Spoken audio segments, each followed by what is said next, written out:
ఈరోజు నెల్లూరు జిల్లాలోని 60,000 మత్స్యకార కుటుంబాల జీవితాలలో ఒక పండుగ. దేశ ప్రధాని శ్రీ నరేంద్ర మోడీ గారి చేతుల మీదుగా వర్చువల్ ద్వారా ఈ రోజున కావలలోని జువ్వల్దిన్ని ఫిషింగ్ హార్బర్ని ప్రారంభించడం జరిగింది. త్వరలోనే అన్ని కార్యక్రమాలు కూడా జువ్వల్దిన్ని హార్బర్ నుంచి మత్స్యకారు సోదరులు చేపని పట్టుకునేదానికి, సముద్రంలోకి వెళ్ళేదానికి అన్ని అనుమతులు కూడా ఇవ్వబోతున్నారు. అదేవిధంగా మత్స్యకారు సోదరులందరి జీవితాల్లో వెలుగులు నింపాలని, వారి జీవితాలన్నీ కూడా ఆనందమయం కావాలని, ఎక్కడికో దూర ప్రాంతాలకు వెళ్ళి వలసలకు వెళ్ళి బతికేటట్టు కాకుండా కావలి జువ్వల్దిన్ని హార్బర్లోనే వాళ్ళందరూ కూడా చేపలు పట్టుకునేటట్టుగా సబ్సిడీ ద్వారా బోట్లు ఇచ్చే కార్యక్రమాన్ని కూడా స్వీకారం చుట్టడానికి రాష్ట్ర ప్రభుత్వం ముందుకొచ్చింది. తప్పకుండా భవిష్యత్తులో కొన్ని వందల వేల బోట్లతో కావలి జువ్వల్దిన్ని హార్బర్ కావలికి ఒక మణిహారం కాబోతుంది. మత్స్యకారుల జీవితాలకి ఆనందాన్ని నింపబోతుంది.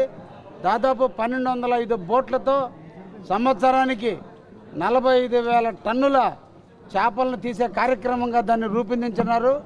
తప్పకుండా ఇది ఒక నెల్లూరు జిల్లా అభివృద్ధికి, ముఖ్యంగా కావలి నియోజకవర్గ అభివృద్ధికి ఈ హార్బర్ ఎంతో కృషి చేస్తుందని కూడా మేము ఆశాభావం వ్యక్తపరుస్తున్నాం. దీనికి నాంది పలికినటువంటి శ్రీ నరేంద్ర మోడీ గారికి, రాష్ట్ర ముఖ్యమంత్రి వర్యులు శ్రీ నారా చంద్రబాబు నాయుడు గారికి కావలి నియోజకవర్గం తరఫున, మత్స్యకార సోదరుల తరఫున ప్రత్యేక ధన్యవాదాలు తెలియజేస్తున్నా.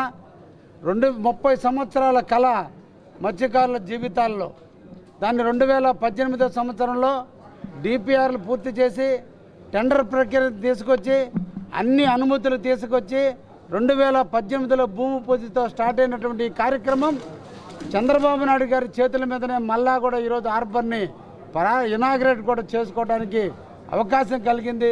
తప్పకుండా ఈ రాష్ట్ర అభివృద్ధి ప్రదాత అయినటువంటి శ్రీ నారా చంద్రబాబు నాయుడు గారి నాయకత్వంలో కావలి నియోజకవర్గంలో ఉన్నటువంటి జువ్వల్దిన్ని హార్బర్, అదేవిధంగా కావలి నియోజకవర్గంలో ఎయిర్పోర్ట్ రాబోతుంది.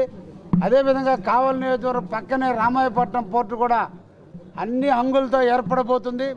కావలి నియోజకవర్గం పారిశ్రామిక వాడగా అభివృద్ధి చెందే దాంట్లో ప్రభుత్వ యంత్రాంగం కానీ, రాష్ట్ర ప్రభుత్వం కానీ అందరూ కూడా కావలి మీద ఒక ప్రత్యేక శ్రద్ధ చూపినందుకు ప్రభుత్వ యంత్రాంగానికి, రాష్ట్ర ముఖ్యమంత్రి వారికి ప్రత్యేక ధన్యవాదాలు తెలియజేస్తూ, ఈ రోజున మత్స్యకార జీవితాల్లో ఒక నూతన శకానికి నాంది పలికిన దేశ ప్రధాని నరేంద్ర మోడీ గారికి ప్రత్యేక అభినందనలు తెలియజేస్తున్నాను.